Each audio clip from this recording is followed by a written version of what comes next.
It was way easier to teach a person with no training than it was to reteach someone with poor training.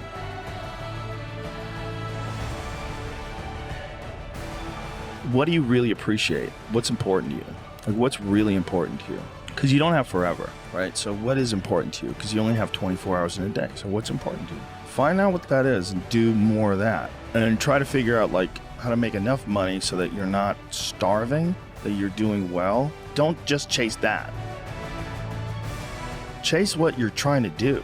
Like the point system attached to it, the monetary point system, because it'll get you working like 12 hours a day to get better stuff, to get more prestigious stuff, to get stuff that, you know, all your other stuff having friends are really jealous of your stuff.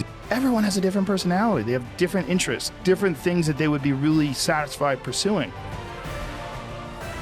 That's not encouraged. What's encouraged is go find a job. What's encouraged is go find some place that you can stick your round peg and just jam it in there and shave down the top and the bottom so you slide in with all this extra space on the sides and for the rest of your life, because you need a job, because you're in debt, because you have credit cards, because you have student loans, because that's what everybody does. So for a few months, I was staying with my grandmother who was on death's door. She lived like a year or so after I moved out, and she wasn't really aware of me anymore. She was not quite there anymore. And my grandfather, who was struggling to take care of her and just seemed sad. And I remember thinking, man, this life is temporary. Like this experience that I'm experiencing right now as a 24-year-old man, like this is not going to last. This is going to happen to you too. It's going to happen to all of us. And you think that you're this static thing, like you stay in this same exact state. It's not true. It's an illusion. All those people that you see that are old people that are walking down the street with their backs hunched over, if you don't pay attention and it all goes wrong, you could wind up looking like that guy. You could wind up thinking and behaving like that guy. It is a slow ebbing of the life force of the body that's going to drain you. So get your fun out. Get your life out. Just live. You got to live. It's fucking coming. And you got to remember, because if you don't remember, you're going to sleep in. If you don't remember, you're not going to get anything done. If you don't remember, you're not going to have the same focus and determination that you would have with the understanding this is a temporary experience. And I think the more you choose to embark in these struggles, these especially physical and mental struggles, because I consider both martial arts, yoga, and actually even trail running, I consider the mental struggles as much as physical struggles.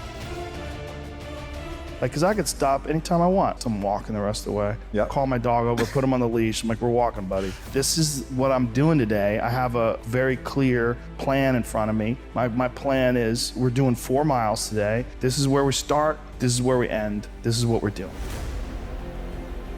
Sometimes when things are really hard to do, you think, oh my God, I gotta stop doing this. But once you do it and you complete it, you have a satisfaction, this sense of satisfaction that you did something really difficult that is irreplaceable. And some kids never get that and they just stay fat and stupid their whole life.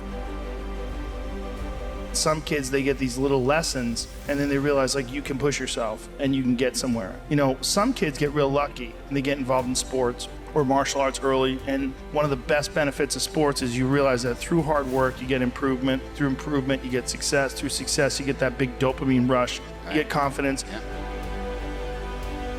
Sometimes I didn't, but you get this knowledge that you can do something that's difficult and you can overcome even though it feels like you can't. Fasted cardio is what I like to do, or fasted yoga. That's my most recent thing, is I'm doing either 14 to 16 hours depending upon what my day looks like. So intermittent fasting. And then I usually either like yoga or running in the morning. Today was running, and then I'll do something in the afternoon, either martial arts related or weightlifting related. There's also an issue with momentum. You're not used to doing it. It's not a part of your life. It's not something that you're accustomed to pushing yourself. There's been many days where I didn't want to work out. I just didn't feel like I had the energy, and I just forced myself. And I think there's very few people out there that know how to force themselves. That's a learned skill.